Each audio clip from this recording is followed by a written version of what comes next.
নব্বইয়ের দশক বাংলা সিনেমা জগতে তখন দেবশ্রী ঋতুপর্ণার শতাব্দীদের রাজ।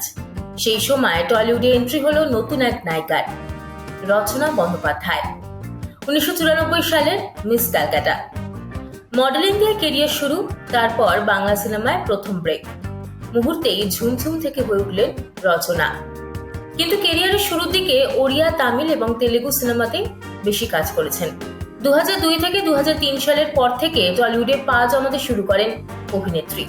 প্রসেনজিতের সঙ্গে জুটি বেঁধে একাধিক হিট সিনেমা উপহার দিয়েছেন টলিউডকে।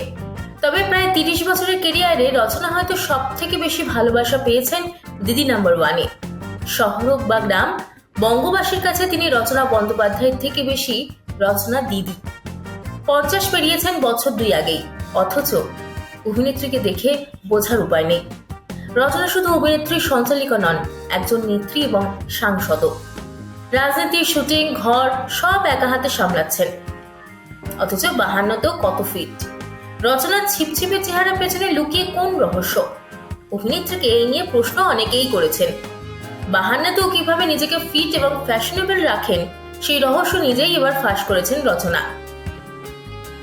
রচনার মতো ছিপছিপে চেহারা কেই বা না চায়। ডায়েট, জিম কোনো কিছু করে ঠিক সেভাবে ফিরতে পারছেন না। রচনার ফিট মন্ত্রে কিন্তু জাদু হতে পারে। কিভাবে?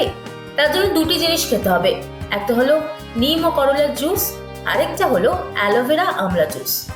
সকালে এই 2 ধরনের জুস খাওয়া রচনার প্রতিদিনের রুটিন। সম্প্রতি সোশ্যাল মিডিয়ায় একটি ভিডিও শেয়ার করেছেন রচনা। সেখানে নো মেকআপ লুকে দেখা যায় তাকে। চোখে চশমা, পরনে ক্যাজুয়াল টি শার্ট এবং প্যান্ট। ভিডিওতে তাকে বলতে শোনা যায় রবিবার লেকের পাশে হাঁটতে বেরিয়েছিলেন, তাই সেদিন বাড়িতে নয়, প্রতিদিনের রুটিন পালন করলেন বাইরে। অভিনেত্রী এক হাতে নিম এবং করলার জুস ছিল, আর এক হাতে অ্যালোভেরা আমলার। রচনা জানান 2 ধরনের জুসই খেতে ভীষণ তেতো, কিন্তু শরীর ঠিক রাখতে গেলে এটুকু তো সহ্য করতেই হবে। এখন জেনে নিন কিভাবে বানাবেন এই 2 ধরনের জুস। নিম পাতা ভালো করে ধুয়ে করলা ছোট করে কেটে মিক্সিতে দিয়ে দিন। তারপর জল দিয়ে পেস্ট করে জুস বানিয়ে নিন। চাইলে ওর মধ্যে একটু বিট নুনও দিতে পারেন। তারপর ওই জুসে অল্প লেবুর রস দিয়ে দিলেই তৈরি হয়ে যাবে নিম করলার জুস। অ্যালোভেরা আমলা জুস কিভাবে তৈরি করবেন? একটা মিক্সিতে অ্যালোভেরা, আমলা, নিম পাতা, আদা, বিট নুন এবং জল দিয়ে পেস্ট করে অ্যালোভেরা আমলা জুস বানিয়ে নিন। স্বাদ অত্যন্ত তেতো, কিন্তু 2 ধরনের জুসের গুণ অনেক। নিম করলার জুস ডায়াবেটিস রোগীদের জন্য উপকারী।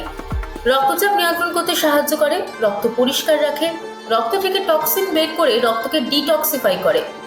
নিম করলায় ভিটামিন, মিনারেল এবং অ্যান্টিঅক্সিডেন্ট রয়েছে, রোগ প্রতিরোধ ক্ষমতা বৃদ্ধি করে। এছাড়া ত্বক ও চুলের জেল্লা বাড়ে। অন্যদিকে অ্যালোভেরা আমলা জুসেও রয়েছে নানান উপকারিতা। ওজন কমাতে সাহায্য করে এই বিশেষ ধরনের জুস। রোগ প্রতিরোধ ক্ষমতা বৃদ্ধি করে। চুল থেকে পায়ের নখ পর্যন্ত সবেতেই উপকারিতা রয়েছে। আমলা অ্যালোভেরা জুস প্রাকৃতিক ডিটক্সিফায়ার হিসেবে কাজ করে, যা আপনার শরীর থেকে ক্ষতিকর টক্সিন দূর করতে সাহায্য করবে। আপনিও রচনার মতো প্রতিদিন সকালে খালি পেটে এই 2 ধরনের রস খেতে পারেন। ওজন যেমন কমবে, শরীরও ফিট এবং সতেজ থাকবে। তবে তার আগে অবশ্যই কোনো পুষ্টিবিদ বা চিকিৎসকের পরামর্শ নিতে ভুলবেন না।